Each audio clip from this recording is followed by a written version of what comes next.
এই দিন থেকে দূরে থাকার বিভিন্ন যে কারণ আছে তার মধ্যে একটা হলো এই যে এই দিনের উদ্দেশ্যে কিছু খরচপাতি না করা, আমাদের মধ্যে কৃপণতা।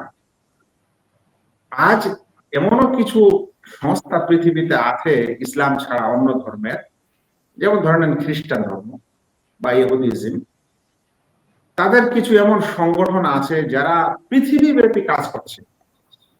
পৃথিবীব্যাপী কাজ করছে মানে মানে আমি যদি বলি আমাদের পশ্চিম বাংলার মানুষদেরকে যে আপনি যে রাস্তা দিয়ে যান, একটা মহাসড়ক দিয়ে, জাতীয় সড়ক দিয়ে যদি যান, তো প্রত্যেক 20 কিলোমিটারের মাঝে আপনি একটা করে চার্চ পাবেন, মানে মানে ক্যাথলিক, মানে দিন যারা মানে এরকম সম্প্রদায়েরা একটা স্কুল, একটা হাসপাতাল, একটা কোনো না কিছু জনকল্যাণের কিছু না কিছু করা আছে। প্রত্যেক 20 কিলোমিটারে আপনি দেখে নেন, 15 কিলোমিটার হতে পারে, তার চেয়ে কম হতে পারে। তো এ সকল কিছু কিভাবে চলে? এ সকল কিছু তো ভারতবর্ষের সরকার অনুদান দেয় না, যেটা আমরা জানি। তাহলে এগুলার অনুদান দেয় কারা?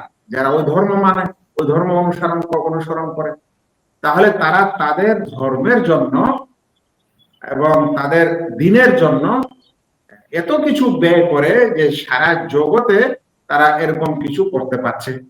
কিন্তু আমরা একটি এমন জাতি যে আমরা আমাদের দিন থেকে এত দূরে সরে গেছি, এখন আমরা দিনের জন্য কিছু খরচ করব, দিনের জন্য কিছু দিব, সেটা মানে দিনের প্রতি ভালোবাসা নাই, তাকে দিব কিভাবে?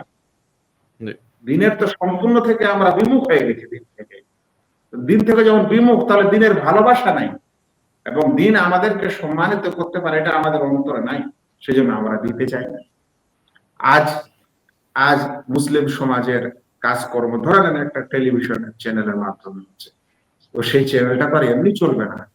ওর জন্য তো একটা ওর পিছনে তো একটা ব্যয় দরকার আছে, ওর একটা আয় দরকার আছে, তারপরে না সেটা চলবে।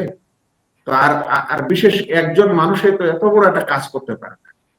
একটা মসজিদও যদি গ্রামে আমরা করতে যাই বা কোনো মুসলিম সমাজে করতে যাই, তাহলে একজনও তো এটা পারা যায় না। সেটার পিছনে তো আমাদেরকে শতজন মানুষের প্রয়োজন হয়। হ্যাঁ, একজনও করতে পারে, কিন্তু এর সংখ্যাটা খুব নগণ্য। নচেত আমাদের গোটা গ্রাম এবং গোটা শহরের মানুষ মিলে সেই কাজ করতে হবে। তাহলে তখন একটা দিনের কাজ হয়, তখন একটা মসজিদ নির্মাণ হয়, তখন একটা মাদ্রাসা নির্মাণ হয়। এখন আমাদের অবস্থা এরকম যে আমরা হয়তো মানে বিভিন্ন ক্ষেত্রে মানুষকে চাঁদা দিয়ে দিব, বিভিন্ন ক্ষেত্রে, কিংবা হয়তো আপসে বন্ধুত্ব সুলভ, বন্ধুত্ব রক্ষা করার কারণে আমরা অনেক খরচপাতি করি।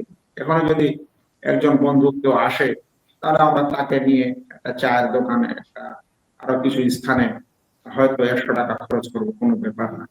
কিন্তু আজ সপ্তাহে 100 টাকা একটা দিনের জন্য খরচ করতে হবে, এই মেজাজ, এই মানসিকতা আমাদের শেষ। কারণ আমরা হয়ে গেছি দিন বিমুখী। আর এই দিন বিমুখের বিশেষ কারণের মধ্যে একটি হচ্ছে আমাদের দিনের জন্য আমরা খরচপাতি করতে চাই।